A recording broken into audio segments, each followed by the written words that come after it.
Shalimar Jewelry Dasra Diwali Dhamaka offer. Flat 50% fee on gold jewelry Andhra and Telangana. September 17th నుండి October 20th వరకు మాత్రమే.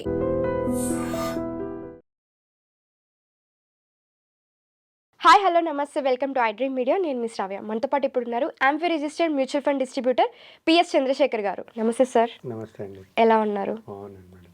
ఇప్పుడు చాలామంది చాలా ఫండ్స్లో ఇన్వెస్ట్ చేస్తూ ఉంటారు. ఎలా అంటే ఒక్కొక్కరికి 40 నుంచి 50 వరకు ఫండ్స్లో ఉంటారు. ఒక్కొక్కటేమో బాగా పర్ఫామ్ చేస్తుంది, ఇంకొకటేమో బాగా పర్ఫామ్ చేయదు. అసలు ఒక పోర్ట్ఫోలియోలో ఎన్ని ఫండ్స్ ఉంటే బెస్ట్ అంటారు? మేడం, బిఫోర్ ఎన్ని ఫండ్స్ ఉండాలి ఒక పోర్ట్ఫోలియో ఒక ఇన్వెస్టర్కి అనేది మాట్లాడుకునే ముందు జనరల్గా ఏం చేస్తారంటే ఇన్వెస్ట్మెంట్ చేసేటప్పుడు ప్రతి ఒక్క investor new fund offers announce చేస్తుంటారు, రిలీజ్ చేస్తుంటారు. ఎన్ఏవి తక్కువ అని చెప్పి కొనేస్తుంటారు. లేదంటే ఏదైనా ఫండ్ బాగా చేస్తుందని ఎవరైనా చెప్పారో దాంట్లో ఇన్వెస్ట్ చేస్తుంటారు. అలాగే ఇన్వెస్ట్ చేస్తూ వాళ్ళు ఫండ్స్ని పెంచేసుకుంటూ ఉంటారు. 10, 20, 30, 20 ఫండ్స్ అనేది అలా పెంచుకుంటూ పోతారు. అది ఏంటంటే అప్పుడు వాళ్ళు చూస్తున్న రిటర్న్స్ చూసి బాగా పర్ఫామ్ చేస్తుందని చెప్పి ఇన్వెస్ట్ చేసుకుంటూ పెంచుకుంటూ వెళ్ళిపోతారు. ఫర్ ఎగ్జాంపుల్, ఒకే ఇన్వెస్టరు మన కేటగిరీస్ చూసుకుంటే ఒక ఫ్లెక్సీ కానీ, లార్జ్ కానీ, మిడ్ కానీ, స్మాల్ కానీ, లేకపోతే ఒక సెక్టరల్ ఫండ్ కానీ, ఒక్కొక్క ఫండ్ ప్రతి ఒక్క ఏఎంసీస్లో ఉంటాయి. ప్రతి ఒక్క డిఫరెంట్ మ్యూచువల్ ఫండ్స్లో ఉంటాయి. సో వాళ్ళు ఏం చేస్తారంటే ఇది ఇప్పుడు ఫర్ ఎగ్జాంపుల్ లార్జ్ క్యాప్ అనుకోండి. ఒక కంపెనీ ఏదో లార్జ్ క్యాప్ బాగుందని చెప్పి mutual fund company next 1, 2, 3 categories ఉంటుంది కదా, హయ్యర్ రిటర్న్స్ ఇచ్చేవి. 3 దాంట్లోనే ఒక 5 ప్లాన్ ఫండ్స్ ఉంటే ఒక 2-3 కొనేస్తారు. ఓకే, ఒకటే సెక్టర్ లార్జ్ క్యాపే అనుకోండి. అలాగే మిడ్, స్మాల్. సో అలాగా కొంటూ ఏం చేస్తారంటే ఒక 20-25 ఫండ్స్ ఉంటాయి స్కీమ్స్లో. దానివల్ల ఏమవుతుందంటే ఓవర్ ల్యాపింగ్ అవుతుంది. అంటే మనం ఎక్కడైతే ఇన్వెస్ట్ చేస్తున్నామో, లార్జ్ క్యాప్ అంటే అన్ని లార్జ్ క్యాపే కదా, ఫస్ట్ 100 కంపెనీస్ కదా. సో ప్రతి స్కీమ్లో అదే ఉంటాయి. సో అంటే మన ఇన్వెస్ట్మెంట్స్ ఒకే దాని మీద పెడుతున్నాం, రైట్? ఓవర్ ల్యాపింగ్ అంటారు దాన్ని. ఓవర్ ల్యాపింగ్ అంటే హోల్డింగ్స్ అన్ని ఓవర్ ల్యాప్డ్ ఫండ్స్ ఉంటాయి. మనకి ఇన్ని ఫండ్స్ ఉండేటప్పుడు మనం ఎవరైనా ఇప్పుడు మీకు ఒక 10,000 ఇచ్చామనుకోండి, మీరు ఈజీగా మేనేజ్ చేయగలరు. మీకు సడన్గా 1 కోటి రూపాయలు ఇచ్చి మేనేజ్ చేయన్నాను అనుకోండి, చేయలేరు. కరెక్టేనా? అలాగే ఫండ్స్ కూడా ఇంపార్టెంట్. ఎప్పుడైతే ఎక్కువ ఫండ్స్ ఉంటాయో మనం ఫోకస్డ్గా మన వెల్త్ క్రియేషన్, మన రిటర్న్స్ జనరేట్ చేస్తుందా లేదా అనేది చూడలేము. సో ఒక లిమిటెడ్ ఉండాలి, ఓవర్ ల్యాపింగ్ ఉండకూడదు, ఈ డైల్యూటెడ్ రిటర్న్స్ అనేది ఉండకూడదు. అంటే డైల్యూటెడ్ రిటర్న్స్ అంటే అండర్ పర్ఫార్మెన్సెస్ ఏదైనా ఉన్నా సరే అలాంటి దాంట్లో కూడా ఇన్వెస్ట్ చేసే ఛాన్సెస్ చాలా ఎక్కువ ఉంటాయి. సో అన్ని పర్ఫామ్ చేస్తుందని లేదు కదా. కానీ మనకి మ్యూచువల్ ఫండ్స్ లో ఫండ్ మేనేజర్ ఉంటారు కదా సార్. ఉంటారు అంటే వాళ్ళ త్రూనే జరుగుతుంది కదా మొత్తం. ఇప్పుడు అదే కదా, ఎంత ఫండ్ మేనేజర్ ఉన్నా, ఎంత ఎక్స్పర్ట్ ఉన్నా, మరి ప్రతి దానికి ఫండ్ మేనేజర్ ఉంటే మన ఎక్స్పెక్టేషన్ అన్నట్టుగా రావాలి కదా రిటర్న్. రావట్లేదు ఎందుకు?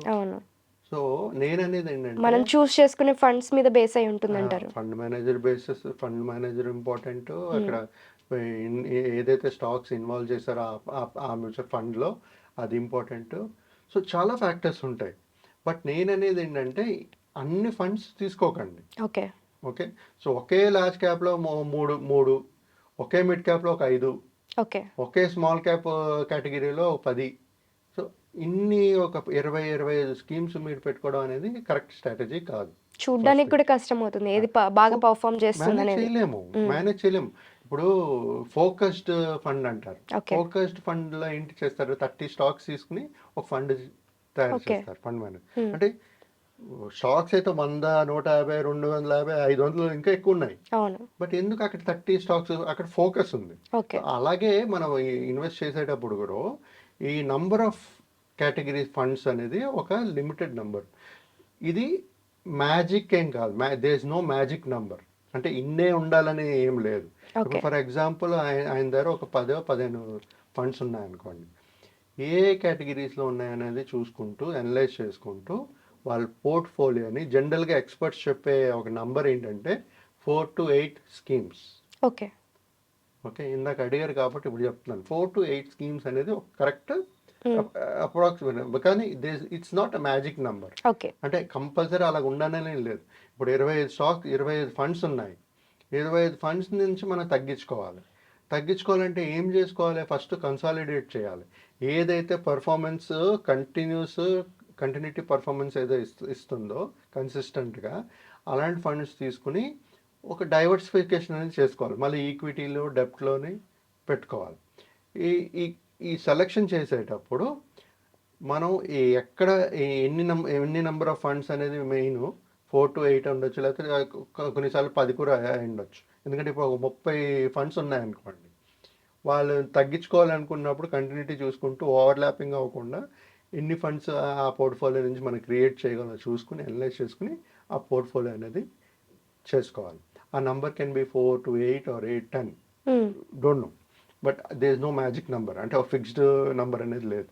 కాబట్టి ఓవర్లాపింగ్ అవ్వకుండా మంచి ఫండ్స్, క్వాలిటీ ఫండ్స్ పోర్ట్ఫోలియోలో పెట్టుకుని మిగతా అన్నీ తీయాలి. సో ఇంతవరకు పెట్టారు కదా, పెట్టిన తర్వాత సడన్గా అన్ని ఫండ్స్ తీసేయాలనుకోవాలి. సడన్గా తీసుకుంటే చాలా ఫ్యాక్టర్స్ కన్సిడర్ చేస్తూ చేయాలి. ఓకే. ఒకటి టాక్సేషన్, ఓకే. రైట్? ఇన్ని సంవత్సరాలు పెట్టి ఒక ప్రాఫిట్ వెల్త్ క్రియేట్ చేసిన వెంటనే తీసారని టాక్సేషన్ పడుతుంది.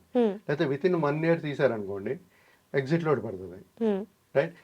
లాంగ్ టర్మ్ క్యాపిటల్ గేస్ అయితే 12.5%, షార్ట్ టర్మ్ అయితే 20% ఈక్విటీ రిలేటెడ్ ఫండ్స్ టాక్సేషన్ పడుతుంది. అదే డెప్ట్ ఫండ్లో అయితే as per slab. Okay. So ఇవన్నీ చూసుకుంటూ ఏదైతే నంబర్ ఆఫ్ స్కీమ్ పెద్ద సైజ్ ఉందో, అంటే ఒక 25-30 స్కీమ్స్ ఉందో, దాన్ని ఒక రీజనబుల్ సైజ్కి ఓవర్లాపింగ్ లేకుండా కన్సిస్టెంట్ క్వాలిటీ స్కీమ్స్ని సెలెక్ట్ చేసుకుంటూ ఒక పోర్ట్ఫోలియో అనేది తయారు చేసుకుంటే మనకి ఇలాంటి మంచి వెల్త్ అనేది క్రియేట్ అవుతుంటుంది. అండ్ ఈజీగా మనం మేనేజ్ కూడా చేయగలుగుతాం. సో అది మెయిన్ ఇంపార్టెంట్ మేడం. ఓకే. ఈ విధంగా మనం చేయొచ్చండి. డైవర్సిఫైడ్గా అంటారు కదా, అది ఎలాగ మేనేజ్ చేసుకోవాలంటారు? అదే ఇప్పుడు చెప్పాను కదా మేడం, ఇప్పుడు ఏజ్ బట్టి రిస్క్ బట్టి ఉంటుంది. ఇప్పుడు ఒకవేళ మీ ఒక యంగ్స్టర్ అనుకోండి, ఈ రిస్క్ తీసుకోగలరు, మంచి ఉద్యోగం ఉంది, మంచి జీతం ఉంది అనుకునేటప్పుడు ఈక్విటీ ఎక్స్పోజర్ ఎక్కువ పెట్టుకుంటారు.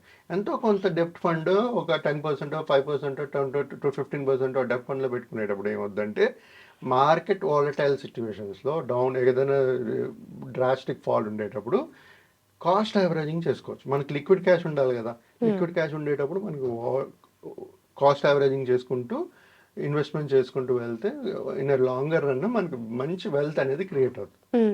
సో ఇది మెయిన్. పోర్ట్ఫోలియో అనేది వెరీ సింపుల్గా ఉండాలి, ఈజీగా మేనేజబుల్ ఉండాలి, ఓవర్లాపింగ్ ఉండకుండా కన్సిస్టెంట్గా క్వాలిటీ స్కీమ్స్లో ఇన్వెస్ట్ చేస్తే ఎలాంటి ప్రాబ్లం రాకుండా ఒక వెల్త్ అనేది క్రియేట్ చేయవచ్చు మేడం. క్లియర్గా చెప్పాలంటే క్లమ్జీగా లేకుండా, అన్నిట్లోనే ఇన్వెస్ట్ చేసి ఏది మేనేజ్ చేసుకోకుండా లేకుండా, ఏదో చేసిన 4-5 అయినా కూడా మంచి ఫండ్స్లో ఇన్వెస్ట్ చేసుకుంటే మీకు ప్రాఫిట్ కూడా చూసుకోవడానికి బాగుంటుంది అని అంటారు. అంతేనా సార్? ఇప్పుడు ఏంటంటే జనరల్గా ఏమవుతుందంటే అలా చూస్తూ పెట్టేస్తుంటారు. ఇది బాగుంది అంటారు, ఇది కొనేస్తారు, ఇది బాగుంది అన్నారు, ఇంకెవరు కొనేస్తారు, ఇది దీనికంటే ఇది బాగుందంటే అలా కొంటూ వెళ్ళిపోతున్నారు అన్నమాట. అంటే మార్కెట్లో మనకి ఇప్పుడు యూట్యూబ్లో కావచ్చు, రీల్స్లో కావచ్చు, దీని మీద ఇన్వెస్ట్ చేయండి, దాని మీద ఇన్వెస్ట్ చేయండి అని చెప్పి అంటున్నారు. బట్ వాళ్ళు ఎంతవరకు సర్టిఫైడ్ అనేది కూడా ఆలోచించకుండా వాళ్ళు చెప్పినట్లుగా వింటున్నారు, ఫండ్స్లో ఇన్వెస్ట్ చేస్తున్నారు. అది ఎంతవరకు కరెక్ట్ అంటారు? ఇప్పుడు చెప్పిన వాళ్ళు చెప్తారు, ఇప్పుడు ప్రతి ఒక్కరు చెప్తారు, మీరు వాళ్ళతో మాట్లాడి వాళ్ళ త్రూ వెళ్తే మీకు వాళ్ళు చేయగలుగుతారు. అదే కానీ వాళ్ళు చెప్పిన మాట నేను చెప్తున్నాను, నేను చెప్పిన దాన్ని మీరు పట్టుకుని మీరు ఇంకో దాంట్లో ఇన్వెస్ట్ చేయమని చెప్పట్లేదు. మీరు మీకు ఎప్పుడైతే నాలెడ్జ్ లేదో ఒక ఎక్స్పర్ట్ దగ్గరికి వెళ్తే, ఒక డిస్ట్రిబ్యూటర్ దగ్గరికి వెళ్తే వాళ్ళు మీకు ఒక పోర్ట్ఫోలియో అనేది క్రియేట్ చేయగలుగుతారు, అడ్వైస్ చేయగలుగుతారు, గైడెన్స్ చేయగలుగుతారు. చాలా ఇంపార్టెంట్. ఈ వెల్త్ క్రియేట్ చేయాలి అనుకునేటప్పుడు మనకు తెలియదు అనుకున్నప్పుడు ఒక అడిగి తెలుసుకోవాలి, గైడెన్స్ త్రూ వెళ్ళడం ఎప్పుడు ఇంపార్టెంట్ మేడం వెల్త్ క్రియేషన్లో. తప్పులు చేసి ఇప్పుడు ఇన్ని ఫండ్స్ క్రియేట్ చేసుకుంటూ, స్కీమ్స్ క్రియేట్ చేసుకుంటూ మనం మళ్ళీ తగ్గించుకోవాలంటే ఈ tax implications, capital gains, short term capital gains, exit loads, ఇవన్నీ అవాయిడ్ చేయొచ్చు కదా. దాంతోపాటు ఒకవేళ రిటర్న్స్ జనరేట్ చేయకపోతే టైం వేస్ట్, అవన్నీ కన్సిడర్ చేసుకుంటూ ఇన్వెస్ట్మెంట్స్ అనేది చేయాలి. Okay sir. Thank you so much sir. Thank you అండి.